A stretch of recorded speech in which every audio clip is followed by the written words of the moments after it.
আপোনালোকে কোৱা কাৰণে আপোনালোকে ষ্টেটাছ ফালি আছে কাৰণে সেই ভয়তে সেই চিন্তাতে আমি টিকটক আনইনষ্টল নামাৰোঁ।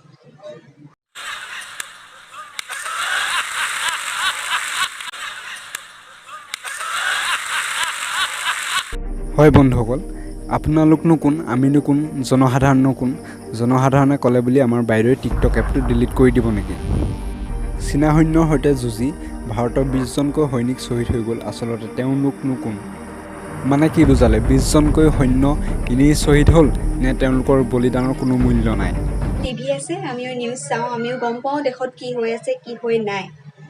চ' কিছুমান মানুহক কৈছোঁ যিকেইটাই নতুনকৈ আমাক জনাই আছে যে কেৱল টিকটকটো ব্যৱহাৰ কৰি থকা কাৰণেহে দেশত এই পৰিস্থিতিৰ সৃষ্টি হৈছে। বাইদেউ, আপোনালোকৰ ঘৰত যদি টিভি আছে, আপুনি যদি সদায় নিউজ চাই সকলোবিলাক কথা গম পায়, তেনেহ'লে আপুনিনো কিয় টিকটকত ভিডিঅ' বনায়? চীনা এপটো ব্যৱহাৰ কৰি ভাৰতীয় সেনাৰ তেজ খাবৰ বাবে কিয় আপুনি টকা পইচাৰ তেজ যোগান ধৰিছে? হয়, আপুনি ডাইৰেক্টলি চীনক টকা পইচা যোগান ধৰা নাই, কিন্তু যিহেতু এইটো চীনৰ এপ, গতিকে লাভটো চীনৰে হ'ব, আমাৰ ভাৰতৰতো নহয়। সৃষ্টি হৈছে টিকটকটোৱে জগৰীয়া সকলো প্ৰব্লেমছৰ।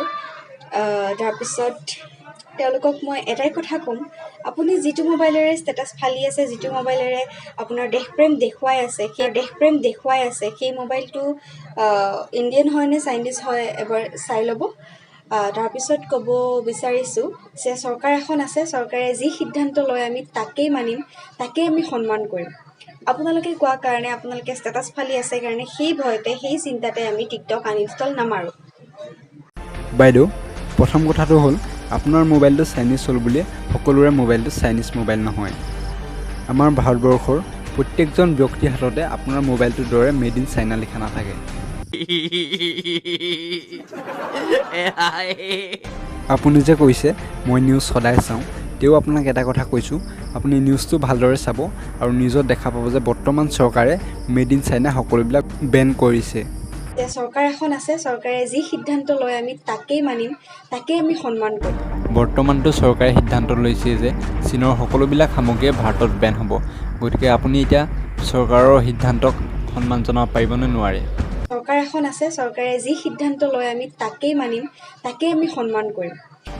যদি চৰকাৰৰ সিদ্ধান্তক আপুনি সন্মান জনাব পাৰে, তেন্তে আপোনাৰ মোবাইলৰ পৰা সকলোবিলাক চাইনিজ এপ, টিকটক সকলোবিলাক ডিলিট কৰক আৰু চৰকাৰৰ সিদ্ধান্তক আপুনি সন্মান কৰক।